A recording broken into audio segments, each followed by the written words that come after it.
Good evening everyone, मैं Deepak Kumar only Punjab government exam के उत्ते तुहाडा सारिਆਂ ਦਾ स्वागत है। देखो अज का अपने करंट अफेयर ਦੇ ਵਿੱਚ ਜਿਹੜੇ आर्टिकल आप डिस्कस करने हैं वो ਕਿਹੜੇ होंगे देखो।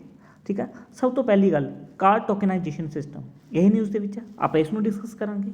उस तो इलावा सिल्वर लाइन प्रोजैक्ट ये भी न्यूज़ ਦੇ ਵਿੱਚ है। केरला ਦੇ ਵਿੱਚ एक सिल्वर लाइन प्रोजैक्ट स्टार्ट किया गया यानी कि semi speed high speed railway project है। ठीक है, उसमें डिस्कस करांगे। आर्मी के द्वारा एक मैसेजिंग यानी कि सिस्टम में लॉन्च किया गया जिसका नाम सिग्मा, उन्होंने डिस्कस करांगे।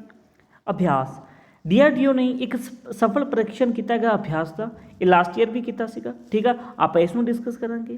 उस तो इलावा महाराष्ट्र सरकार ने शक्ति क्रिमिनल लॉज यह बिल पास किया जो कि 2020 का सीगा। इसनों फाइनल हरी झंडी दे दी गई है महाराष्ट्र सरकार के द्वारा, इसनों डिस्कस करांगे। उस तो इलावा देखो ऑलिव रिडले टर्टल्स, वैसे तो ऑलिव रिडले टर्टल्स हर बार न्यूज़ के रहते हैं। ठीक है, बट इस बार भी न्यूज़ के है। सो ये मोस्ट इंपोर्टेंट टॉपिक है, आप इसमें डिस्कस करांगे। ओके, हरिद्वार के एक हेट स्पीच का केस सामने आया है। तो हेट स्पीच नूं यह कहा गया है कि इसनों UAP के द्वारा यानी कि हैंडल किया जाए, बट इसनों UAPA के द्वारा हैंडल नहीं किया गया। आप हरिद्वार के हेट स्पीच का केस ये देख लेंगे ये की है। ठीक है, और देखो PN पानीकर जो कि केरला का यानी कि एक तरह का काफ़ी ज़्यादा इंटलैक्चुअल परसन सीगा, ये भी न्यूज़ के आप इसमें डिस्कस करांगे। United nation security council resolution के द्वारा 26/15 एक यानी कि पास किया गया है, आप इसमें देखेंगे।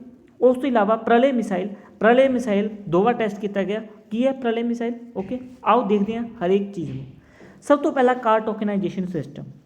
पहली गल एक कार्ड टोकनाइजेशन सिस्टम है की चीज़ देखो, जी ई-कमर्स है जिमें कि देखो फ्लिपकार्ट हो गया, Amazon हो गया, ये किसी भी कार्ड की जी डिटेल है वो स्टोर करके नहीं रख सकती।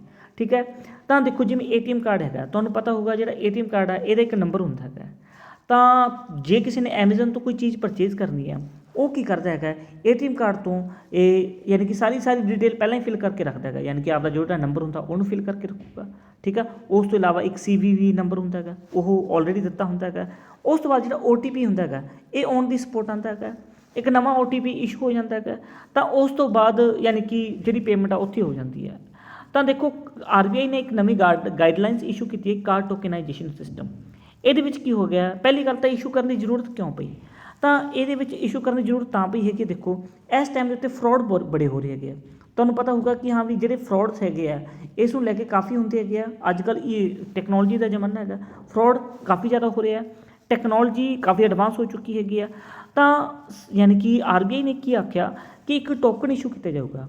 टोकन किमें, जिमें देखो किसी ने यानी कि पेमेंट करनी है तो पेमेंट करने के लिए की होगा एक टोकन होगा। टोकन मीनस कि ये तुहाडा जिहड़ा हैगा कार्ड है ATM कार्ड, ये पूरी डिटेल नहीं होगी, ਇਹਦਾ सिर्फ और सिर्फ एक टोकन नंबर होगा।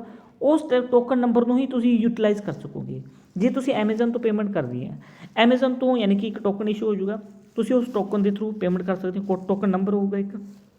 ठीक है, जे Amazon वाले तो पेमेंट की हुई है, जे तुसीं फ्लिपकार्ट तो पेमेंट करनी है इट मीनस टोकन चेंज होएगा। ठीक है, ये कुछ यानी कि RBI ने नवी गाइडलाइनस की ने, और देखो ये जी गाइडलाइनस है 1 जनवरी 2022 तो ये लागू हो जाएगी। ठीक है, हुण जी ई-कमर्स कंपनीज हैगियां ने इन्हां दे कोले पूरी कार्ड की डिटेल नहीं होगी, जिवें फ्लिपकार्ट Amazon इन्हां कोले पूरी कार्ड की डिटेल नहीं होगी। बट देखो जी आह जी डिटेल है ये किहदे कोल हो सकती है, ये होगी कार्ड नैटवर्क, जिमें देखो रुपे कार्ड हो गया। ठीक है, जिमें वीज़ा कार्ड हो गया। ओके, जिमें वीज़ा कार्ड हो गया, रुपे कार्ड हो गया, इन्हां कोल ये डिटेल रहूगी। तो तुहानूं जिवें पता ही है बैंक्स जिन्हें भी SBI PNB बैंक इन्हां कोल तो डिटेल रहनी हैगी है। ठीक है, तो ये जी हैगी है ये 1 जनवरी 2022 तो लागू हो चुकी। और देखो कई बार की होंदा है एक यानी कि जिमें कोई Amazon कंपनी हैगी उन्होंने कोल तुहाडा कोई टोकनाइजेशन चल रहा है सिस्टम, यानी कि टोकन तुसीं उत्ते यानी कि लगा रखा है। जे तुसीं सेम यानी कि अलग यानी कि फ्लिपकार्ट तो पेमेंट करनी है तो तुहाडा एक अलग टोकन आऊगा, अल्टरनेट टोकन आऊगा भी। ऐ मान के चलो तुहानूं की कहते उन्होंने जिहड़ा ATM कार्ड है उसका फुल जिहड़े नंबर होणगे वो देने की हुण जरूरत नहीं पैनी है। ठीक है, तो अगर देखो ई-कमर्स वाली कंपनी जिन्नियां भी सीगियां इन्हां ने इसका इशू भी चुक्या, वो कहते कि मान के चलो असी जे ये सारी डिटेल नहीं होगी साढ़े तो जो यानी कि बार कस्टमर जोड़ा है वो अप्लाई करेगा, साढ़े को प्रॉपर डिटेल नहीं रहनी, तो ये वास्ते की कह कि मगरले जो 4 डिजिट है तुसीं वो तुहाडे कोल रहणगे, सेफ रहणगे।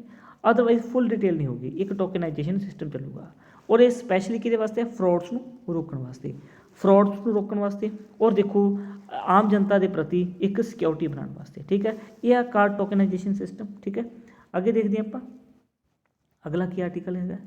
ਦੇਖੋ ਇੱਕ ਆ ਸਿਲਵਰ ਲਾਈਨ ਪ੍ਰੋਜੈਕਟ। ਪਹਿਲੀ ਗੱਲ, ਸਿਲਵਰ ਲਾਈਨ ਪ੍ਰੋਜੈਕਟ ਇਹ ਕੀ ਹੈਗਾ? ਇਹ ਇੱਕ semi high speed railway project ਹੈ। ਇਹ ਜਿਹੜਾ ਪ੍ਰੋਜੈਕਟ ਹੈ ਇਹ ਕੇਰਲਾ ਦੇ ਵਿੱਚ ਚਲਾਇਆ ਜਾ ਰਿਹਾ ਹੈਗਾ। ਠੀਕ ਹੈ, ਕੇਰਲਾ ਦੇ ਵਿੱਚ ਕਿਉਂ ਚਲਾਇਆ ਜਾ ਰਿਹਾ? ਕਿਉਂਕਿ ਦੇਖੋ ਇਹਦੀ ਜਿਹੜੀ ਸਪੀਡ ਰਹੂਗੀ, ਪਹਿਲੀ ਗੱਲ 220 ਕਿਲੋਮੀਟਰ ਪ੍ਰਤੀ ਘੰਟਾ ਰਹੂਗੀ। ਐਵਰੇਜ ਉੱਥੇ ਜਿਹੜੀ ਸਪੀਡ ਹੈ ਟ੍ਰੇਨ ਦੀ ਉਹ 45 ਤੋਂ 50 ਕਿਲੋਮੀਟਰ ਪ੍ਰਤੀ ਘੰਟਾ ਰਹਿੰਦੀ ਹੈ। ਦੇਖੋ ਜੇ ਸਿਲਵਰ ਲਾਈਨ ਪ੍ਰੋਜੈਕਟ ਚੱਲਦਾ ਹੈ ਤਾਂ ਇਹ ਮੰਨ ਕੇ ਚੱਲੋ ਉਹਨਾਂ ਦੀ ਜਿਹੜੀ ਡਿਸਟੈਂਸ ਹੈ ਉਹ 12, ਪਹਿਲਾਂ ਤਾਂ ਉਹ ਯਾਨੀ ਕਿ 12 ਘੰਟਿਆਂ ਦੇ ਵਿੱਚ ਜਿੱਥੇ ਪਹੁੰਚਦੇ ਸੀ ਉੱਥੇ ਉਹ 4 ਘੰਟਿਆਂ ਦੇ ਵਿੱਚ ਪਹੁੰਚ ਜਾਇਆ ਕਰਨਗੇ। ਠੀਕ ਹੈ, ਉਹ ਜਿਹੜਾ ਯਾਨੀ ਕਿ ਇਹ ਜਿਹੜੀ ਸਿਲਵਰ ਲਾਈਨ ਪ੍ਰੋਜੈਕਟ ਹੈ ਇਹ 529.45 ਕਿਲੋਮੀਟਰ ਦਾ ਹੋਊਗਾ। ਠੀਕ ਹੈ, ਜੋ ਯਾਨੀ ਕਿ ਕੇਰਲਾ ਦਾ ਜਿਹੜਾ ਏਰੀਆ ਹੈ, ਠੀਕ ਹੈ, ਜਿਵੇਂ ਆਹ ਕੇਰਲਾ ਦਾ ਕੇਰਲਾ ਜਿਹੜਾ ਇੱਧਰਲਾ ਏਰੀਆ ਕੋਸਟਲ ਏਰੀਆ ਉਸ ਨੂੰ ਕਵਰ ਕਰੂਗਾ। ਠੀਕ ਹੈ, ਅਤੇ ਇਹ ਯਾਨੀ ਕਿ ਕਾਫੀ ਵਧੀਆ ਇਨੀਸ਼ੀਏਟਿਵ ਹੋਊਗਾ ਔਰ ਇਸ ਨੂੰ ਬਣਾਇਆ ਕਿਵੇਂ ਜਾਊਗਾ? Kerala rail development corporation limited ਦੇ ਦੁਆਰਾ। ਇਸ ਨੂੰ ਇਹ ਤੇ ਇੱਕ ਰੇਲਵੇ ਯਾਨੀ ਕਿ ਜਿਹੜਾ ਬੋਰਡ ਹੈ ਇੰਡੀਆ ਦਾ, ਇੰਡੀਅਨ ਰੇਲਵੇ, ਉਹਦਾ ਤੇ ਇਸ ਦਾ ਇੱਕ ਜੁਆਇੰਟ ਵੈਂਚਰ ਹੋਊਗਾ ਅਤੇ ਉਸ ਤੋਂ ਬਾਅਦ ਸਿਲਵਰ ਲਾਈਨ ਪ੍ਰੋਜੈਕਟ ਬਣਾਇਆ ਜਾਊਗਾ। ਠੀਕ ਹੈ, ਔਰ ਇਹਦੀ ਜਿਹੜੀ ਪ੍ਰੋਪਰ ਕੋਸਟ ਹੋਊਗੀ, ਠੀਕ ਹੈ, 63,940 ਰੁਪੀਜ਼ ਕੋਸਟ ਰਹੂਗੀ। ਠੀਕ ਹੈ, ਇੰਨੇ ਕੁ ਕਰੋੜ ਰੁਪਇਆ ਕੋਸਟ ਰਹੂਗੀ। ਬਟ ਦੇਖੋ ਇੰਨਾ ਜ਼ਿਆਦਾ ਨਹੀਂ ਆਉਂਦਾ ਹੁੰਦਾ ਕਿ ਕਿੰਨਾ ਪ੍ਰਾਈਜ਼ ਰਹੂਗਾ ਕਿੰਨਾ ਨਹੀਂ। ਠੀਕ ਹੈ, ਤਾਂ ਇਹ 2025 ਤੱਕ ਕੰਪਲੀਟ ਹੋਣ ਦੀ ਸੰਭਾਵਨਾ ਹੈਗੀ ਹੈ। ਠੀਕ ਹੈ, ਤਾਂ ਇਹ ਜਿਹੜਾ ਪ੍ਰੋਜੈਕਟ ਹੈ ਕੁਝ ਇਸ ਤਰ੍ਹਾਂ ਰਹੂਗਾ, ਜਿਵੇਂ ਇਹਦਾ ਜਿਹੜਾ ਕੋਸਟਲ ਏਰੀਆ ਹੈਗਾ ਇਸ ਕੋਸਟਲ ਏਰੀਏ ਨੂੰ ਯਾਨੀ ਕਿ ਕਵਰ ਕੀਤਾ ਜਾਊਗਾ। ਜਿਵੇਂ ਇੱਧਰੋਂ ਦੀ ਕੰਡਕਟ ਕਰ ਦਿੱਤਾ, ਇੱਧਰੋਂ ਐਵੇਂ ਕੰਡਕਟ ਕੀਤਾ ਜਾਊਗਾ ਔਰ ਇੱਕ ਹਾਈ ਸਪੀਡ ਰੇਲਵੇ ਪ੍ਰੋਜੈਕਟ ਹੋਊਗਾ, ਬਹੁਤ ਜ਼ਿਆਦਾ ਯਾਨੀ ਕਿ ਇਨੀਸ਼ੀਏਟਿਵ ਹੈਗਾ। ਤਾਂ semi high speed railway project ਇਸ ਨੂੰ ਕਿਹਾ ਜਾਊਗਾ। ਓਕੇ, ਹਾਂਜੀ, ਨੈਕਸਟ ਆਰਟੀਕਲ ਦੇਖਦੇ ਹਾਂ ਆਪਾਂ। ਆਰਮੀ ਨੇ ਇੱਕ ਯਾਨੀ ਕਿ ਅਸਿਗਮਾ ਜਾਂ ਫਿਰ army secure indigenous messaging application ਇਹ ਲਾਂਚ ਕੀਤੀ ਹੈ। ਇਹ ਇੰਡੀਅਨ ਆਰਮੀ ਦੇ ਦੁਆਰਾ ਲਾਂਚ ਕੀਤੀ ਗਈ ਹੈਗੀ ਆ। ਠੀਕ ਹੈ, ਅਤੇ ਇਸ ਦਾ ਜਿਹੜਾ ਨਾਮ ਹੈਗਾ ਉਹ ਆ ਸਾਈ ਸਿਕਿਉਰ ਐਪਲੀਕੇਸ਼ਨ ਫੋਰ ਇੰਟਰਨੈਟ। ਦੇਖੋ ਜਿੰਨੇ ਵੀ ਆਰਮੀ ਦੇ ਆਫਿਸਰ ਜਿਹੜੇ ਵੀ ਹੈ ਉਹ ਜ਼ਿਆਦਾਤਰ ਕੀ ਕਰਦੇ, ਜਿਵੇਂ ਕਿ ਫੇਸਬੁੱਕ ਜਾਂ ਫਿਰ ਵਟਸਐਪ ਵਗੈਰਾ ਯੂਜ਼ ਕਰਦੇ, ਡਿਫਰੈਂਟ ਐਪਸ ਯੂਜ਼ ਕੀਤੇ ਜਾਂਦੇ ਹੈਗੇ। ਠੀਕ ਹੈ, ਤਾਂ ਦੇਖੋ ਆਰਮੀ ਜਿਹੜੇ ਆਫੀਸ਼ੀਅਲ ਹੈ, ਠੀਕ ਹੈ, ਇਹਨਾਂ ਨੇ ਕਿਹਾ ਤੁਸੀਂ ਇਹ ਡਿਫਰੈਂਟ ਐਪਲੀਕੇਸ਼ਨ ਨਾ ਯੂਜ਼ ਕਰੋ। ਜੀ ਫੇਸਬੁੱਕ ਹੋ ਗਿਆ, ਵਟਸਐਪ ਹੋ ਗਿਆ, ਇਹ ਨਾ ਯੂਜ਼ ਕਰੋ, ਕਿਉਂਕਿ ਜਿਵੇਂ ਦੇਖੋ ਚਾਈਨੀਜ਼ ਇੱਕ ਯੂਨਿਟ ਹੈ 61398। ਇਹ ਜਿਹੜੀ ਯੂਨਿਟ ਹੈ ਚਾਈਨੀਜ਼, ਇਹ ਪੂਰੀ ਦੀ ਪੂਰੀ ਐਕਟਿਵ ਹੈਗੀ ਆ ਅਤੇ ਇਹ ਆਉਣ ਵਾਲੇ ਟਾਈਮ ਦੇ ਵਿੱਚ ਸਾਈਬਰ ਅਟੈਕ ਵੀ ਕਰ ਸਕਦੀ ਹੈ ਅਤੇ ਇਹ ਆਪਣੀ ਇਨਫੋਰਮੇਸ਼ਨ ਲੀਕ ਵੀ ਹੋ ਸਕਦੀ ਹੈਗੀ ਹੈ। ਅਗਰ ਆਰਮੀ ਦੇ ਜਵਾਨ ਫੇਸਬੁੱਕ ਦੇ ਥਰੂ ਕਨੈਕਟ ਕਰਦੇ ਆ ਜਾਂ ਫਿਰ ਵਟਸਐਪ ਜਾਂ ਫਿਰ ਡਿਫਰੈਂਟ ਐਪਸ ਦੇ ਥਰੂ ਕਨੈਕਟ ਕਰਦੇ ਇੱਕ ਦੂਜੇ ਦੇ ਨਾਲ, ਇਹ ਸਿਕਿਉਰ ਨਹੀਂ ਹੈ। ਉਹ ਕਹਿੰਦੇ ਤੁਸੀਂ ਸਾਈ, ਇਹ ਜਿਹੜਾ ਸਿਕਿਉਰ ਐਪਲੀਕੇਸ਼ਨ ਇੰਟਰਨੈਟ ਹੈ, ਸਾਈ ਜਿਹਦਾ ਨਾਮ ਰੱਖਿਆ ਗਿਆ, ਔਰ army secure indigenous messaging application ਹੈ, ਤੁਸੀਂ ਇਸ ਨੂੰ ਯਾਨੀ ਕਿ ਯੂਜ਼ ਕਰੋ ਮੈਸੇਜਸ ਕਰਨ ਵਾਸਤੇ, ਤਾਂ ਕਿ ਆਪਾਂ ਡਿਫਰੈਂਟ ਜਿਹੜੇ ਹੈਗੇ ਆ ਫੇਸਬੁੱਕ, ਵਟਸਐਪ, ਇਹਨੂੰ ਆਪਾਂ ਯਾਨੀ ਕਿ ਡਿਲੀਟ ਕਰ ਸਕੀਏ, ਯਾਨੀ ਕਿ ਇਹਨੂੰ ਆਪਾਂ ਆਰਮੀ ਤੋਂ ਹਟਾ ਸਕੀਏ। ਠੀਕ ਹੈ, ਤਾਂ ਇਹ ਇੱਕ ਸਿਕਿਉਰ ਸਿਸਟਮ ਹੈਗਾ। ਤਾਂ ਇਹ ਜਿਹੜਾ ਇੱਕ ਕਰਨਲ ਸੀਗਾ ਸ਼ੰਕਰ ਜਿਹੜਾ ਨਾਮ ਹੈ, ਉਸੇ ਨੇ ਹੀ ਕਿਹਾ ਸੀਗਾ ਕਿ ਇੰਡੀਅਨ ਆਰਮੀ ਦੇ ਲਈ ਇੱਕ ਅਲੱਗ ਤੋਂ ਐਪਲੀਕੇਸ਼ਨ ਸਿਸਟਮ ਹੋਣਾ ਚਾਹੀਦਾ, ਮੈਸੇਜਿੰਗ ਸਿਸਟਮ।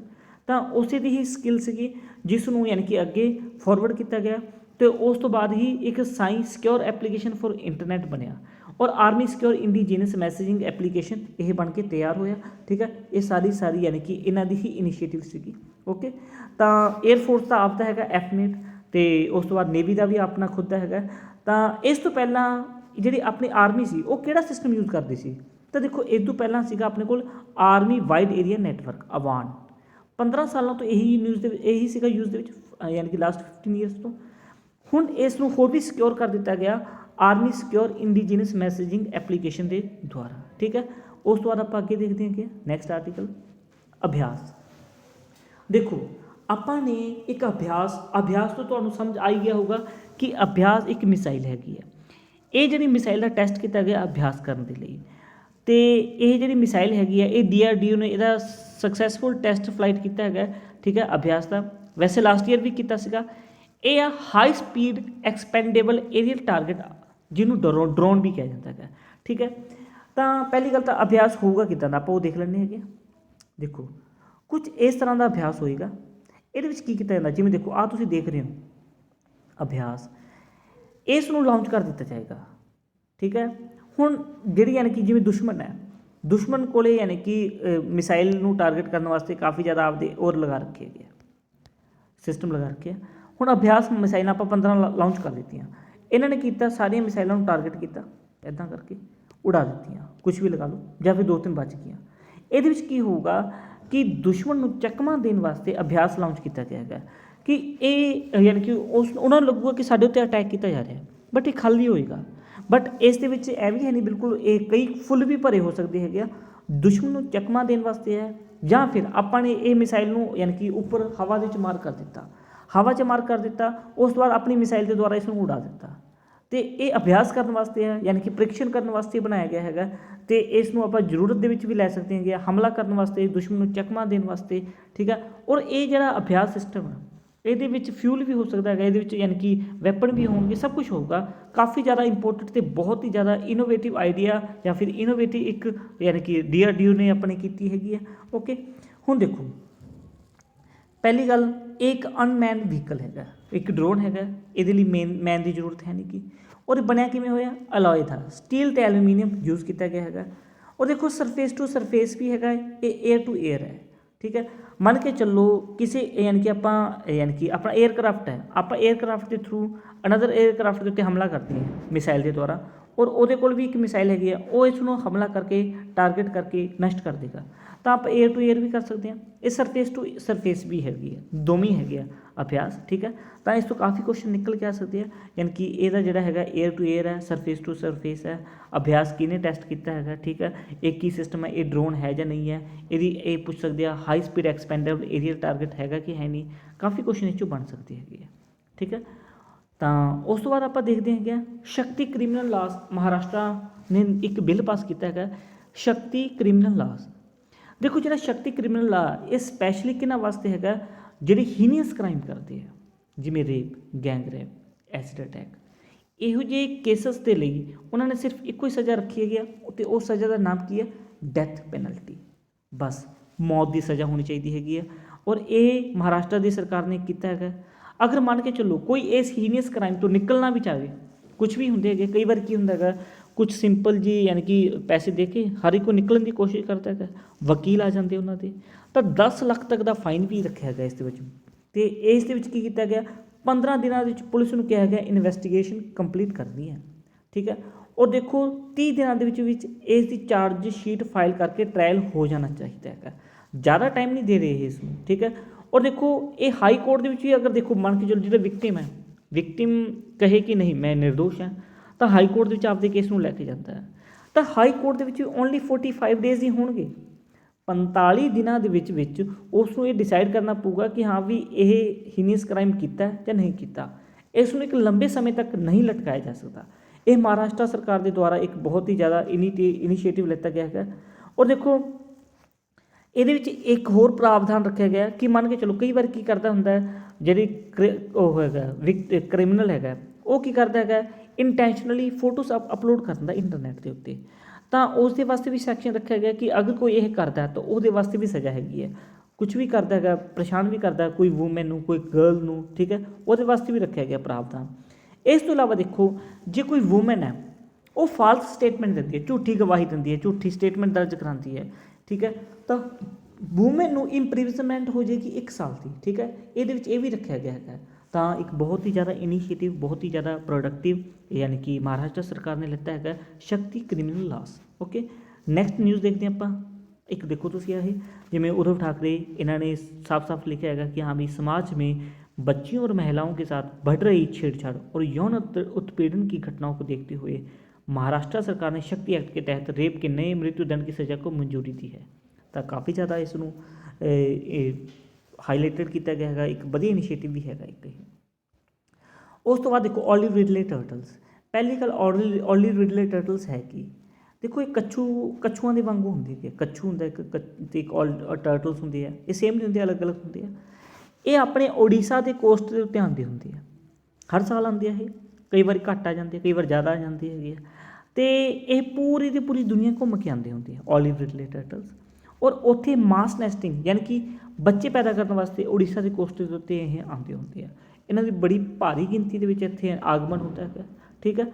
कई बार ये घट आते हैं, ਤਾਂ ਉੜੀਸਾ ਜਾਂ ਫਿਰ ਜਿਹੜੇ ਟੂਰਿਸਟ ਹੁੰਦੇ ਹੈਗੇ ਆ ਉਹਨਾਂ ਨੂੰ ਇਹ ਜਾਣਨਾ ਬੜੇ ਇੱਛੁਕ ਹੁੰਦੇ ਹੈਗੇ ਆ, ਕਾਫੀ ਜ਼ਿਆਦਾ ਯਾਨੀ ਕਿ ਇੰਪੋਰਟੈਂਟ ਹੈ ਇਹ ਉੜੀਸਾ ਦੇ ਲਈ, ਕਿ ਉਹ ਘੱਟ ਆਏ ਜਾਂ ਫਿਰ ਐਤਕੀ ਜ਼ਿਆਦਾ ਨਹੀਂ ਆਏ, ਜਾਂ ਫਿਰ ਜਿਵੇਂ ਆਪਣੇ ਕੋਈ ਵੀ ਆਫੀਸ਼ੀਅਲ ਹੁੰਦੇ ਸਰਕਾਰੀ ਆਫੀਸ਼ੀਅਲ ਉਹ ਵੀ ਇਸ ਚੀਜ਼ ਦਾ ਵਿਸ਼ੇਸ਼ ਧਿਆਨ ਰੱਖਦੇ ਨੇ ਕਿ ਇਹਨਾਂ ਦੀ ਗਿਣਤੀ ਕਿੰਨੀ ਕੁ ਸੀ। ਰਿਸੈਂਟਲੀ ਕੀ ਕੀਤਾ ਗਿਆ, ਇਹਨਾਂ ਦੇ ਉੱਤੇ ਲਿਖਿਆ ਗਿਆ, ਯਾਨੀ ਕਿ ਇਹਨਾਂ ਦੇ ਉੱਤੇ ਕੁਛ ਕਿ ਇਹਨਾਂ ਦੀ ਜਿਵੇਂ ਕਿ ਉੱਪਰ ਪਾਰਟ ਦੇ ਉੱਤੇ ਬੋਡੀ ਪਾਰਟ ਦੇ ਉੱਤੇ ਇੱਕ ਈਮੇਲ ਆਈਡੀ ਯਾਨੀ ਕਿ ਕੰਟਰੀ ਨੇਮ ਇਹ ਕਾਫੀ ਕੁਝ ਚੀਜ਼ਾਂ ਲਿਖ ਕੇ ਇਹਨਾਂ ਨੂੰ ਫੇਰ ਪਾਣੀ 'ਚ ਛੱਡਿਆ ਗਿਆ, ਤਾਂ ਕਿ ਮੰਨ ਕੇ ਚੱਲੋ ਇਹ ਜਿਹੜੇ ਦੇਸ਼ 'ਚ ਜਾਂਦੇ ਹੈ ਉਸ ਤੋਂ ਬਾਅਦ ਇਹਨਾਂ ਨੂੰ ਪਤਾ ਲੱਗੇ ਆਪਾਂ ਨੂੰ ਕਿ ਹਾਂ ਵੀ ਕਿਹੜੇ ਦੇਸ਼ 'ਚ ਗਏ, ਕਿੱਥੇ ਜਾਂਦੇ ਹੈ, ਅਗਰ ਕੋਈ ਵਾਪਸ ਨਹੀਂ ਵੀ ਆਉਂਦਾ ਤਾਂ ਪਤਾ ਲੱਗੇ ਉਸ ਦਾ। ਤਾਂ ਇਹੀ ਹੀ ਸਰਕਾਰ ਨੇ ਇੱਕ ਇਨੀਸ਼ੀਏਟਿਵ ਲੈਤਾ ਹੈਗਾ, ਤਾਂ ਕਰਕੇ ਇਹ ਨਿਊਜ਼ ਦੇ ਵਿੱਚ ਹੈ। ਅਤੇ ਇਹ ਹੁੰਦੇ ਕਿੱਥੇ ਆ, ਇਹ ਦੇਖੋ ਉੜੀਸਾ ਦੀ ਜਿਹੜਾ ਉੜੀਸਾ ਹੈ, ਉੜੀਸਾ ਦੇ ਵਿੱਚ ਦੇਖੋ ਇੱਕ ਰਿਵਰ ਪੈਂਦੀ ਹੈ ਰਿਸ਼ੀਕੁਲਿਆ ਰਿਵਰ, ਠੀਕ ਹੈ। ਇੱਕ ਇੱਥੇ ਯਾਨੀ ਕਿ ਸੈਂਚੁਰੀ ਹੈਗੀ ਹੈ ਗਹਿਰਮਾਥਾ ਬੀਚ, ਆ ਸੀ ਗਹਿਰਮਾਥਾ ਬੀਚ ਜਾਂ ਫਿਰ ਗਹਿਰਮਾਥਾ ਸੈਂਚੁਰੀ, ਕਾਫੀ ਨਿਊਜ਼ ਕਾਫੀ ਇੰਪੋਰਟੈਂਟ ਆ ਦੋਵੇਂ ਇਹ, ਠੀਕ ਹੈ। ਇਸ ਪੂਰੇ ਦੇ ਪੂਰੇ ਕੋਸਟ ਦੇ ਉੱਤੇ ਜਾਂ ਫਿਰ ਇੱਧਰਲੇ ਪਾਸੇ ਇੱਕ ਇੱਧਰਲੇ ਪਾਸੇ ਇੱਕ ਇਹ ਇਹਨਾਂ ਦੇ ਨੈਸਟਿੰਗ ਪੁਆਇੰਟ ਹੁੰਦੇ ਆ, ਠੀਕ ਹੈ। ਅਦਰਵਾਈਜ਼ ਸਾਰੇ ਪਾਸੇ ਹੁੰਦੇ ਆ, ਆ ਦੇਖੋ, ਬਟ ਇਹ ਜਿਹੜੇ ਹੁੰਦੇ ਹੈਗੇ ਜਿੱਥੇ ਪੁਆਇੰਟ ਲੱਗੇ ਹੋਏ ਨਾ ਆਹ ਇੱਥੇ ਇਹਨਾਂ ਦੇ ਨੈਸਟਿੰਗ ਪੁਆਇੰਟ ਹੁੰਦੇ, ਯਾਨੀ ਕਿ ਇੱਥੇ ਬੱਚੇ ਪੈਦਾ ਕਰਦੇ ਆ, ਇੱਕ ਇੱਥੇ ਇੱਥੇ ਇੱਕ ਇੱਧਰਲੇ ਪਾਸੇ ਇੱਥੇ ਬੱਚੇ ਪੈਦਾ ਕਰਦੇ ਆ। ਔਰ ਪੁਆਇੰਟ ਇਹਨਾਂ ਦੇ ਜਿੱਥੇ ਵੀ ਤੁਹਾਨੂੰ ਦਿਖ ਰਹੇ ਹੈਗੇ ਆ ਇੱਥੇ ਸਾਰੇ ਕਿਤੇ ਪਹੁੰਚਦੇ ਆ ਓਲੀਵ ਰਿਡਲੇ ਟਰਟਲਸ, ਠੀਕ ਹੈ। ਤਾਂ ਓਲੀਵ ਰਿਡਲੇ ਟਰਟਲਸ ਕਾਫੀ ਜ਼ਿਆਦਾ ਇੰਪੋਰਟੈਂਟ ਹੈ ਈਵਨ ਉੜੀਸਾ ਦੇ ਲਈ ਵੀ। ਤਾਂ ਤੁਹਾਨੂੰ ਕੁਐਸਚਨ ਕੀ ਬਣ ਸਕਦਾ ਹੈ, ਗਹਿਰਮਾਥਾ ਮੈਰਾਈਨ ਵਾਈਲਡ ਲਾਈਫ ਸੈਂਚੁਰੀ ਜਾਂ ਫਿਰ ਬੀਚ ਕਿੱਥੇ ਹੈ, ਇਹ ਉੜੀਸਾ ਦੇ ਵਿੱਚ ਹੈ। ਇਹਨਾਂ ਦੇ ਨੈਸਟਿੰਗ ਪੁਆਇੰਟ ਕਿਹੜੇ ਕਿਹੜੇ ਹੈ, ਰਿਸ਼ੀਕੁਲਿਆ ਹੈਗਾ, ਰੋਬਰਟ ਆਈਲੈਂਡ ਜਿਹੜਾ ਹੈਗਾ ਉਹ ਵੀ ਹੈਗਾ, ਗਹਿਰਮਾਥਾ ਬੀਚ ਹੈਗਾ, ਇਹ ਇਹਨਾਂ ਦੇ ਨੈਸਟਿੰਗ ਪੁਆਇੰਟ ਹੈ। ਜਾਂ ਫਿਰ ਤੁਹਾਨੂੰ ਪੁੱਛ ਸਕਦੇ ਹੈਗੇ ਆ ਕਿ ਓਲੀਵ ਰਿਡਲੇ ਟਰਟਲਸ, ਠੀਕ ਹੈ, ਇਹ ਕਿੱਥੋਂ ਦੀ ਯਾਨੀ ਕਿ ਮੇਨ ਕਿੱਥੇ ਆ ਕੇ ਨਮਾਜ਼ ਨੈਸਟਿੰਗ ਕਰਦੇ ਆ, ਸੌਖਾ ਜਿਹਾ ਕੁਐਸਚਨ ਉੜੀਸਾ, ਠੀਕ ਹੈ। ਇੱਦਾਂ ਦੇ ਕੁਐਸਚਨ ਇੱਕ ਅਤੇ ਅੱਗੇ ਦੇਖਦੇ ਹਾਂ ਆਪਾਂ। ਅੱਗੇ ਦੇਖੋ, ਅੱਗੇ ਹੈਗਾ ਹਰਿਦੁਆਰ ਦੇ ਵਿੱਚ hate speech, unlawful activities protection act. ਤਾਂ ਇੱਕ ਦੇਖੋ ਹੇਟ ਸਪੀਚ ਕੀ ਹੋਈ ਹੈਗੀ, ਆਪਾਂ ਉਹ ਦੇਖ ਲੈਂਦੇ ਹੈਗੇ। ਤਾਂ ਪਹਿਲੀ ਗੱਲ ਦੇਖੋ, ਹਰਿਦੁਆਰ ਦੇ ਵਿੱਚ ਇੱਕ ਸਪੀਚ ਦਿੱਤੀ ਗਈ ਕਿ ਆਪਾਂ ਨੇ ਯਾਨੀ ਕਿ ਜਿਹੜੇ ਮੁਸਲਮਾਨ ਹੈਗੇ ਆ ਉਹਨਾਂ ਨੂੰ ਟਾਰਗੇਟ ਕਰਕੇ ਕੁਝ ਸਪੀਚ ਦਿੱਤੀ ਗਈ। ਅਤੇ ਇਹ ਜਿਹੜੀ ਸਪੀਚ ਦਿੱਤੀ ਗਈ ਸੀ ਇਹ ਯਾਨੀ ਕਿ ਜੋ ਇੱਕ ਹਿੰਦੂ ਸਮੁਦਾਇ ਦੁਆਰਾ ਦਿੱਤੀ ਗਈ, ਜਿਹਦੀ ਕਾਫੀ ਜ਼ਿਆਦਾ ਨਿੰਦਾ ਵੀ ਹੋਈ, ਨਿਊਜ਼ ਚੈਨਲ ਦੇ ਉੱਤੇ ਇਸ ਚੀਜ਼ ਦੀ ਕਾਫੀ ਜ਼ਿਆਦਾ ਨਿੰਦਾ ਹੋਈ। ਅਤੇ ਜਿਨ੍ਹਾਂ ਨੇ ਇਹ ਸਪੀਚ ਦਿੱਤੀ ਸੀਗੀ ਉਹਨਾਂ ਦੇ ਖਿਲਾਫ ਕੇਸ ਦਰਜ ਕਰ ਲਿਆ ਗਿਆ। ਪਰ ਦੇਖੋ ਜਿਹੜੇ ਉਹਨਾਂ ਦੇ DGP ਹੈ ਉੱਤਰਾਖੰਡ ਦੇ, ਉਹਨਾਂ ਨੇ ਆਖਿਆ ਕਿ ਇਹ ਅਨਲਾਫੁਲ ਐਕਟੀਵਿਟੀਜ਼ ਪ੍ਰੋਟੈਕਸ਼ਨ ਐਕਟ ਦੇ ਵਿੱਚ ਨਹੀਂ ਆਉਂਦਾ। ਹੁਣ ਆਪਣੇ ਲਈ ਜਾਣਨਾ ਇਹ ਹੈਗਾ ਕਿ ਅਨਲਾਫੁਲ ਐਕਟੀਵਿਟੀਜ਼ ਪ੍ਰੋਟੈਕਸ਼ਨ ਐਕਟ ਹੁੰਦਾ ਕੀ ਆ। ਦੇਖੋ ਪਹਿਲੀ ਗੱਲ ਇਹਦੇ ਬਾਰੇ ਮੈਂ ਤੁਹਾਨੂੰ ਦੱਸਾਂ, ਆਪਣੇ ਇੰਡੀਆ ਦੇ ਵਿੱਚ 1962 ਦਾ ਵਾਰ ਹੋਇਆ, 1965 ਦਾ ਵਾਰ ਹੋਇਆ, 1975 ਦਾ ਵਾਰ ਹੋਇਆ, ਠੀਕ ਹੈ, 1972 ਦੇ ਵਿੱਚ ਵਾਰ ਹੋਇਆ, 71-72 ਦੇ ਵਿੱਚ, ਇਹ ਸਾਰੇ ਜਿਹੜੇ ਵਾਰ ਹੋਏ ਸੀਗੇ, ਠੀਕ ਹੈ। ਤਾਂ ਇਹਨਾਂ ਵਾਰ ਦੇ ਵਿੱਚ ਕੀ ਹੋਇਆ ਸੀਗਾ, ਜਦੋਂ 1962 ਦਾ ਵਾਰ ਹੋਇਆ, 1962 ਦੇ ਵਿੱਚ ਤਾਮਿਲਨਾਡੂ ਦਾ ਇੱਕ ਲੀਡਰ ਸੀਗਾ, ਠੀਕ ਹੈ, ਇਹ DMK ਲੀਡਰ ਤਾਮਿਲਨਾਡੂ ਦਾ, ਉਸ ਨੇ ਕੀ ਕੀਤਾ, ਅਨਦਰ ਕੰਟਰੀ ਨੂੰ ਸਪੋਰਟ ਕਰ ਦਿੱਤਾ। ਉਹ ਕਹਿੰਦਾ ਅਸੀਂ ਇੰਡੀਆ ਨੂੰ ਸਪੋਰਟ ਨਹੀਂ ਕਰਦੇ। ਉਸ ਨੇ ਕਿਹਾ ਅਸੀਂ ਜਿਹੜਾ ਹੈਗੇ ਆ ਉਹ ਅਲੱਗ ਦੇਸ਼ ਬਣਾਵਾਂਗੇ। ਇਹੋ ਜਿਹੀ ਗੱਲਾਂ ਉਹਨਾਂ ਦੇ ਵਿੱਚ ਕੀਤੀਆਂ ਗਈਆਂ।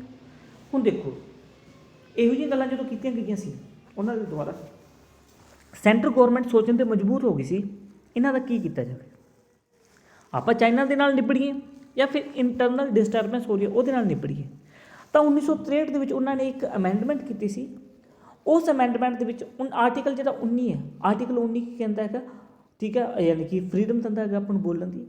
ਇਹਦੇ ਵਿੱਚ ਯਾਨੀ ਕਿ freedom of speech and expression ਹੈ, ਫਰੀਡਮ ਆਫ ਐਸੋਸੀਏਸ਼ਨ ਹੈ, ਮੂਵਮੈਂਟ ਹੈਗਾ, ਕਾਫੀ ਜ਼ਿਆਦਾ ਇਹਦੇ ਵਿੱਚ ਆਰਟੀਕਲ ਹੈਗੇ ਆ। ਇਹ ਫੰਡਾਮੈਂਟਲ ਆਰਟੀਕਲ 19 'ਚ ਉਹਦੇ ਵਿੱਚ ਰੀਜ਼ਨੇਬਲ ਰਿਸਟ੍ਰਿਕਸ਼ਨ ਲਗਾ ਦਿੱਤੀ ਗਈ ਸੀ ਆਰਟੀਕਲ 16 ਦੇ ਅਮੈਂਡਮੈਂਟ 16 ਦੇ ਥਰੂ 1963 ਦੇ ਵਿੱਚ। ਔਰ ਉਸ ਤੋਂ ਬਾਅਦ ਕੀ ਕੀਤਾ ਗਿਆ 1967 ਦੇ ਵਿੱਚ ਅਨਲਾਫੁਲ ਐਕਟੀਵਿਟੀਜ਼ ਪ੍ਰੋਟੈਕਸ਼ਨ ਐਕਟ। ਜੇ ਕੋਈ ਆਪਣੇ ਦੇਸ਼ ਦੇ ਵਿੱਚ ਰਹਿ ਕੇ ਯਾਨੀ ਕਿ ਅਲੱਗ ਦੇਸ਼ ਦੀ ਗੱਲ ਕਰਦਾ ਹੈ, ਉਹ ਇਹੋ ਜਿਹੀ ਗੱਲਾਂ ਕਹਿੰਦਾ ਹੈ ਜੋ ਇੰਡੀਆ ਦੇ ਲਈ ਯਾਨੀ ਕਿ ਅਲੱਗ ਦੇਸ਼ ਅਲੱਗ ਐਕਟੀਵਿਟੀਜ਼ ਦੀ ਕੋਈ ਗੱਲ ਕਰਦਾ, ਉਹਦੇ ਲਈ ਸਪੈਸ਼ਲ ਪ੍ਰਾਵਧਾਨ ਰੱਖ ਦਿੱਤੇ ਅਨਲਾਫੁਲ ਐਕਟੀਵਿਟੀਜ਼ ਦੇ ਵਿੱਚ ਕਿ ਉਸ ਨੂੰ ਆਪਾਂ ਯਾਨੀ ਕਿ ਰਜਿਸਟਰ ਕਰ ਲਾਂਗੇ, ਜੋ ਆਪਣੇ ਦੇਸ਼ ਦੇ ਪ੍ਰਤੀ ਯਾਨੀ ਕਿ ਦੇਸ਼ ਦੀ ਅਖੰਡਤਾ ਸੰਪਰਭੂਤਾ ਨੂੰ ਯਾਨੀ ਕਿ ਚੋਟ ਪਹੁੰਚਾਉਂਦਾ ਹੈ, ਠੀਕ ਹੈ। ਤਾਂ ਇਸ ਦੇ ਲਈ ਹੀ 1967 ਦੇ ਵਿੱਚ ਇਸ ਨੂੰ ਐਡ ਕੀਤਾ ਗਿਆ ਸੀਗਾ। ਉਸ ਤੋਂ ਬਾਅਦ ਸਮੇਂ ਦੇ ਵਿੱਚ ਇਸ ਦੇ ਵਿੱਚ ਚੇਂਜਸ ਵੀ ਕੀਤੇ ਗਏ। ਤਾਂ ਉਸ ਤੋਂ ਬਾਅਦ ਦੇਖੋ ਇੱਕ ਟਾਡਾ ਐਕਟ ਆਇਆ, ਟਾਡਾ ਅਤੇ ਇੱਕ ਪੋਟਾ, ਇਹ ਦੋ ਆਏ, ਠੀਕ ਹੈ। ਇਹ 1984 ਦੇ ਵਿੱਚ ਆਇਆ ਇੱਕ ਠੀਕ ਹੈ। ਅਤੇ ਇਹਦੇ ਵਿੱਚ ਕੀ ਸੀਗੀ, ਪੰਜਾਬ ਜਿਹੜਾ ਹੈਗਾ, ਪੰਜਾਬ ਦੇ ਉੱਤੇ ਜਦੋਂ ਪ੍ਰੋਬਲਮ ਆਈ ਸੀਗੀ ਉਸ ਨੂੰ ਲੈ ਕੇ ਇੱਕ ਐਕਟ ਆਇਆ ਸੀਗਾ। ਟਾਡਾ ਐਕਟ ਬਾਅਦ ਦੇ ਵਿੱਚ ਆਇਆ ਜਦੋਂ ਆਪਣੇ ਯਾਨੀ ਕਿ ਕੰਧਾਰ ਪਲੇਨ ਹਾਈਜੈਕ ਹੋ ਗਿਆ ਸੀਗਾ, ਠੀਕ ਹੈ। ਬਾਅਦ ਵਿੱਚ ਇਹਨਾਂ ਨੂੰ ਰਿਪੀਲ ਵੀ ਕਰ ਦਿੱਤਾ ਸੀਗਾ, ਇਹਨਾਂ ਨੂੰ ਹਟਾ ਵੀ ਦਿੱਤਾ ਗਿਆ ਸੀਗਾ, ਠੀਕ ਹੈ। ਬਾਅਦ ਵਿੱਚ ਫਿਰ ਇਹਨਾਂ ਦੇ ਪ੍ਰਾਵਧਾਨ ਨੂੰ ਐਡ ਕੀਤਾ ਗਿਆ। ਤਾਂ ਆਪਣੇ ਲਈ ਇੰਨਾ ਜ਼ਿਆਦਾ ਡਿਟੇਲ ਦੇ ਜਾਣਨਾ ਜ਼ਰੂਰੀ ਹੈ ਨਹੀਂ ਗਾ। ਕੁਐਸਚਨ ਕੀ ਆ ਸਕਦਾ ਤੁਹਾਨੂੰ, ਕੁਐਸਚਨ ਆ ਸਕਦਾ ਹੈਗਾ ਕਿ UAPA unlawful activity protection act, ਇਹ ਕਾਹਦੇ ਵਾਸਤੇ ਹੁੰਦਾ, ਕਦੋਂ ਐਡ ਕੀਤਾ ਗਿਆ, ਠੀਕ ਹੈ। ਅਤੇ ਇਸ ਦੇ ਵਿੱਚ ਯਾਨੀ ਕਿ ਕੀ ਕੁਛ ਪ੍ਰਾਵਧਾਨ ਰੱਖੇ ਗਏ, ਠੀਕ ਹੈ। ਬਸ ਇੰਨਾ ਕੁ ਹੀ ਕੁਐਸਚਨ ਬਣ ਸਕਦੇ ਹੈ। ਓਕੇ, ਅੱਗੇ ਦੇਖੋ PN ਪਾਨੀਕਰ, ਜਿਹੜਾ PN ਪਾਨੀਕਰ ਹੈ ਇਹਨੂੰ father of library and literacy movement in Kerala ਦਾ ਕਿਹਾ ਜਾਂਦਾ ਹੈ। ਇਹ ਪਰਸਨ ਜਿਹੜਾ ਸੀਗਾ, ਇਸ ਨੇ ਯਾਨੀ ਕਿ ਉੱਥੇ ਪੜ੍ਹਨ ਦੀ ਯਾਨੀ ਕਿ ਰੀਡਿੰਗ ਦੀ ਇੱਕ ਯਾਨੀ ਕਿ ਚੀਜ਼ ਸ਼ੁਰੂ ਕੀਤੀ ਸੀਗੀ, ਠੀਕ ਹੈ। ਅਤੇ ਇਹਦੀ ਯਾਦ ਦੇ ਵਿੱਚ ਇੱਕ ਡੇ ਬਣਾਇਆ ਜਾਂਦਾ ਜਿਹਨੂੰ ਨਾਮ ਹੈਗਾ ਰੀਡਿੰਗ ਡੇ, ਠੀਕ ਹੈ, ਜੋ ਇਹਦੀ ਡੈਥ ਐਨੀਵਰਸਰੀ ਦੇ ਉੱਤੇ ਯਾਨੀ ਕਿ ਹਰ ਸਾਲ ਮਨਾਇਆ ਜਾਂਦਾ ਹੈਗਾ, ਠੀਕ ਹੈ। ਔਰ ਇਸ ਨੇ ਇੱਕ ਨਾਅਰਾ ਵੀ ਦਿੱਤਾ ਸੀਗਾ, ਰੀਡ ਐਂਡ ਗਰੋ, ਪੜ੍ਹੋ ਅਤੇ ਗਰੋ, ਇਹ ਬੰਦੇ ਨੇ। ਔਰ ਇਸ ਬੰਦੇ ਦਾ ਨਾਮ ਕੀ ਸੀਗਾ, PN ਪਾਨੀਕਰ, ਜੋ ਕਿ ਇਹਦੀ ਡੈਥ ਐਨੀਵਰਸਰੀ ਅੱਜ। ਓਕੇ, ਹਾਂਜੀ, ਅੱਗੇ ਦੇਖਦੇ ਹਾਂ ਆਪਾਂ। ਯੂਨਾਈਟਡ ਨੇਸ਼ਨ ਸਿਕਿਉਰਿਟੀ ਕਾਊਂਸਲ ਨੇ ਇੱਕ ਰੈਜ਼ੋਲੂਸ਼ਨ ਪਾਸ ਕੀਤਾ 2615। ਇਹ ਜਿਹੜਾ ਹੈਗਾ ਇਹ ਕਿਹਦੇ ਵਾਸਤੇ ਆ, ਇਹ ਹਿਊਮੈਨਿਟੇਰੀਅਨ ਅਸਿਸਟੈਂਟ ਅਫਗਾਨਿਸਤਾਨ ਨੂੰ ਦੇਣ ਵਾਸਤੇ। ਦੇਖੋ ਅਫਗਾਨਿਸਤਾਨ ਦੇ ਵਿੱਚ ਤੁਹਾਨੂੰ ਪਤਾ ਹੋਊਗਾ ਇੱਕ ਕ੍ਰਾਈਸਿਸ ਆਇਆ, ਤਾਲੀਬਾਨ ਨੇ ਸੱਤਾ ਨੂੰ ਟੇਕ ਓਵਰ ਕਰ ਲਿਆ ਹੈਗਾ, ਠੀਕ ਹੈ। ਟੇਕ ਓਵਰ ਕਰਨ ਤੋਂ ਬਾਅਦ ਉੱਥੇ ਜਿਹੜੇ ਯਾਨੀ ਕਿ ਡੈਮੋਕ੍ਰੇਸੀ ਨੂੰ ਸਪੋਰਟ ਕਰਦੇ ਸੀਗੇ, ਜੋ ਸਿਟੀਜ਼ ਵਗੈਰਾ ਦੇ ਵਿੱਚ ਰਹਿੰਦੇ ਸੀਗੇ, ਉਹਨਾਂ ਨੂੰ ਕਾਫੀ ਜ਼ਿਆਦਾ ਪ੍ਰੋਬਲਮਸ ਆ ਰਹੀਆਂ ਨੇ, ਕਿਉਂਕਿ ਇਸ ਟਾਈਮ ਉਹ ਡਿਕਟੇਟਰਸ਼ਿਪ ਦੇ ਅੰਡਰ ਰਹਿ ਰਹੇ ਆ। ਉਹ ਡਿਕਟੇਟਰਸ਼ਿਪ ਦੇ ਵਿੱਚ ਇਹ ਹੁੰਦਾ ਹੈਗਾ ਕਿ ਤੁਸੀਂ ਕੁਝ ਬੋਲਦੇ ਹੋ ਤਾਂ ਤੁਹਾਡੀ ਜਾਨ ਨੂੰ ਖਤਰਾ ਹੈ, ਔਰ ਉਹ ਕੁਝ ਨਹੀਂ ਬੋਲ ਸਕਦੀ। ਗਰਲਸ ਦੇ ਲਈ ਕਾਲਜ ਸਕੂਲ ਬੰਦ ਹੈਗੇ ਆ, ਠੀਕ ਹੈ। ਇੱਕ ਤਰ੍ਹਾਂ ਦਾ ਸਟ੍ਰਿਕਟ ਕਾਨੂੰਨ ਆ ਚੁੱਕਿਆ ਹੈਗਾ ਉੱਥੇ। ਤਾਂ ਉਸ ਨੂੰ ਮੱਦੇਨਜ਼ਰ ਰੱਖਦੇ ਹੋਏ, ਠੀਕ ਹੈ, ਯੂਨਾਈਟਡ ਨੇਸ਼ਨ ਸਿਕਿਉਰਿਟੀ ਕਾਊਂਸਲ ਨੇ ਇੱਕ ਹਿਊਮੈਨਿਟੇਰੀਅਨ 2615 ਅਫਗਾਨਿਸਤਾਨ ਦੇ ਲਈ ਪਾਸ ਕੀਤਾ, ਔਰ ਇਸ ਨੂੰ ਕਿਹਾ ਕਿ ਹਰ 6 ਮੰਥ ਤੋਂ ਬਾਅਦ ਆਪਾਂ ਇਸ ਨੂੰ ਦੇਖਾਂਗੇ, ਇਸ ਨੂੰ ਚੈੱਕ ਕਰਾਂਗੇ, ਠੀਕ ਹੈ, ਕਿ ਜੋ ਇੱਥੇ ਐਕਟੀਵਿਟੀਜ਼ ਚੱਲ ਰਹੀਆਂ ਨੇ ਉਹ ਕਿਵੇਂ ਚੱਲ ਰਹੀਆਂ ਕਿਵੇਂ ਨਹੀਂ। ਆਪਾਂ ਇਸ ਦੇ ਵਿੱਚ ਯਾਨੀ ਕਿ ਉਹਨਾਂ ਨੂੰ ਸਾਥ ਨਹੀਂ ਛੱਡਣਾ, ਕਿਉਂਕਿ ਦੇਖੋ ਜਿਹੜੇ ਲੋਕ ਹੈ, ਲੋਕ ਸਪੋਰਟਿਵ ਹੈ, ਲੋਕ ਡੈਮੋਕ੍ਰੇਸੀ ਨੂੰ ਸਪੋਰਟ ਕਰ ਰਹੇ ਆ, ਠੀਕ ਹੈ। ਔਰ ਤਾਲੀਬਾਨ ਐਕਟੀਵਿਟੀਜ਼ ਜਿਹੜੇ ਹੈਗੇ ਆ ਉਹ ਇਸ ਚੀਜ਼ ਨੂੰ ਸਪੋਰਟ ਨਹੀਂ ਕਰਦੇ ਹੈ। ਬਾਕੀ ਇਨ ਨੀਅਰ ਫਿਊਚਰ ਦੇਖੋ ਕੀ ਬਣਦਾ ਹੈਗਾ, ਠੀਕ ਹੈ। ਤੁਹਾਨੂੰ UNSC ਰੈਜ਼ੋਲੂਸ਼ਨ 2615 ਦੇ ਬਾਰੇ ਪੁੱਛ ਸਕਦੀ ਹੈ ਕਿ ਇਹ ਕਿਹਦੇ ਵਾਸਤੇ ਹੈ, ਕਿਉਂ ਹੈਗਾ, ਠੀਕ ਹੈ। ਅੱਗੇ ਦੇਖਦੇ ਹਾਂ ਆਪਾਂ ਪ੍ਰਲਯ ਮਿਸਾਈਲ। ਸਭ ਤੋਂ ਪਹਿਲੀ ਗੱਲ, ਇਹ ਸਰਫੇਸ ਟੂ ਸਰਫੇਸ ਮਿਸਾਈਲ ਹੈਗੀ ਆ। ਇਹਦੀ ਜਿਹੜੀ ਰੇਂਜ ਹੈ 150 ਤੋਂ ਲੈ ਕੇ 500 ਕਿਲੋਮੀਟਰ ਹੈਗੀ ਆ। ਔਰ ਇਹ ਕਿਹਾ ਜਾਂਦਾ ਹੈ ਕਿ ਜਿਹੜੀ ਪ੍ਰਲਯ ਮਿਸਾਈਲ ਹੈ ਉਹ ਪ੍ਰਿਥਵੀ 3 ਜਿਹੜਾ ਹੈਗਾ ਉਹਦਾ ਹੀ ਇੱਕ ਰੂਪ ਹੈਗਾ, ਠੀਕ ਹੈ। ਉਹ DRDO ਨੇ ਇਸ ਦਾ ਸਫਲ ਪ੍ਰੀਖਣ ਕੀਤਾ ਹੈਗਾ, ਠੀਕ ਹੈ। ਉਹ ਇੱਕ ਨਹੀਂ ਦੋ ਕੀਤੇ ਇਕੱਠੇ, ਠੀਕ ਹੈ। ਇਹ ਹੈ ਆਪਣੀ ਪ੍ਰਲਯ ਮਿਸਾਈਲ, ਠੀਕ ਹੈ। ਅਤੇ ਇਹ ਸੀ ਆਪਣੇ ਇੰਪੋਰਟੈਂਟ ਕੁਝ ਕੇ ਆਰਟੀਕਲਸ। ਉਮੀਦ ਕਰਦਾ ਤੁਹਾਨੂੰ ਇਹ ਪਸੰਦ ਆਏ ਹੋਣਗੇ, ਠੀਕ ਲੱਗੇ ਹੋਣਗੇ। ਔਰ ਇਨ ਨੀਅਰ ਫਿਊਚਰ ਆਪਾਂ ਜਲਦੀ ਹੀ ਇੱਕ ਟੈਸਟ ਸੀਰੀਜ਼ ਵੀ ਸ਼ੁਰੂ ਕਰਾਂਗੇ। ਇਸ ਟੈਸਟ ਸੀਰੀਜ਼ ਦੇ ਵਿੱਚ ਜੋ ਵੀ ਤੁਹਾਨੂੰ ਪੜ੍ਹਾਇਆ ਗਿਆ ਉਹ ਤੋਂ ਰਿਲੇਟਡ ਤੁਹਾਨੂੰ MCQ ਦਿੱਤੇ ਜਾਣਗੇ, ਔਰ ਤੁਹਾਡਾ ਜਿਹੜਾ ਯਾਨੀ ਕਿ ਸਕੋਰ ਹੈ, ਸਕੋਰ ਕਾਫੀ ਅੱਛਾ ਹੋ ਸਕੇ, ਠੀਕ ਹੈ। Okay, thank you so much ਬੱਚੋ।